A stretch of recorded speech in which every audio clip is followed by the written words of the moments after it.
ठरलं तर मग मालिकेत सध्या 2 वर्षांपासून सुरू असलेल्या वात्सल्य आश्रमाच्या केसचा आता काउंटडाऊन सुरू झाला आहे। मालिका सुरू झाल्यापासून अर्जुन सायली मधुभाऊंना निर्दोष सोडवण्यासाठी खूप प्रयत्न करत आहेत। मात्र आता कोर्टाने दिलेल्या आदेशानुसार केसला अजून पुढे न ढकलता जुलै महिन्यातच याचा अंतिम निकाल लागणार असं म्हटलं जातंय। तर या मालिकेत केसचा निकाल लागण्यासाठी आता फक्त 21 दिवस उरले आहेत। या दरम्यान स्टार प्रवाह वाहिनीने एक जबरदस्त प्रोमो समोर आणला आहे, ज्यामध्ये अर्जुन एक मोठा डाव खेळणार असल्याचं समोर आलं। तर अलीकडेच सायली आणि अर्जुन साक्षी शिखरेच्या घरी जाऊन पुराव्यांची शोधाशोध करताना मालिकेत पाहायला मिळालं। त्यावेळी त्यांना साक्षीच्या पेंडंटचा उरलेला अर्धा तुकडा सापडला। पण आता पुन्हा एकदा अर्जुनच्या हाती एक मोठा पुरावा लागला आहे। यामुळे मालिकेत एक निर्णायक बदल येणार आहे। अर्जुनच्या हाती साक्षी शिखरेचे कॉल डिटेल्स लागले आहे। तिच्या कॉल डिटेल्स नुसार खुनाच्या रात्री साक्षीचं लोकेशन वात्सल्य आश्रम जवळ होतं हे स्पष्ट झालं आहे। पण यावर काही सिद्ध होणार नाही अशी सायली म्हणते। तर यावर अर्जुन पुढे म्हणतो, हे फोन कॉलचे रिपोर्ट्स आपण कोर्टात सादर केल्यावर दामिनी पलटवार नक्की करणार आणि तिच्या खोटेपणाच्या जाळ्यात ती स्वतःच अडकेल। त्यामुळे हा महिनाभराचा काउंटडाऊन केवळ माझ्यासाठी नसून दामिनीसाठी सुद्धा आहे। आता अर्जुनने काढलेल्या निष्कर्षानुसार दामिनी खरंच त्याच्या प्लॅन मध्ये अडकणार का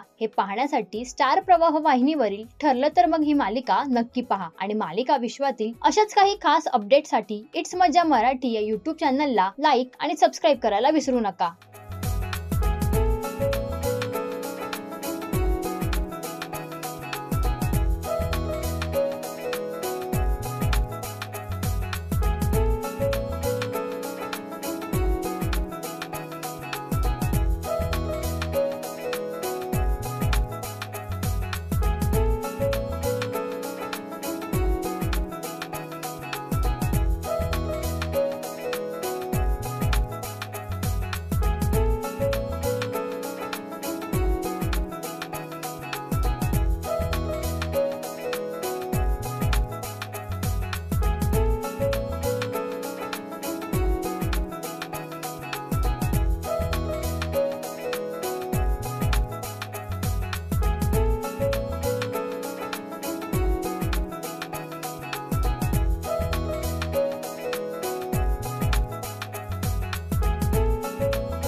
मराठी मनोरंजन सृष्टीमधील मालिका, चित्रपट, नाटक तसेच कलाकारांबद्दलच्या नवीन अपडेट्स जाणून घेण्यासाठी नक्की सबस्क्राईब करा इट्स मज्जा मराठी या आपल्या नवीन YouTube चॅनलला।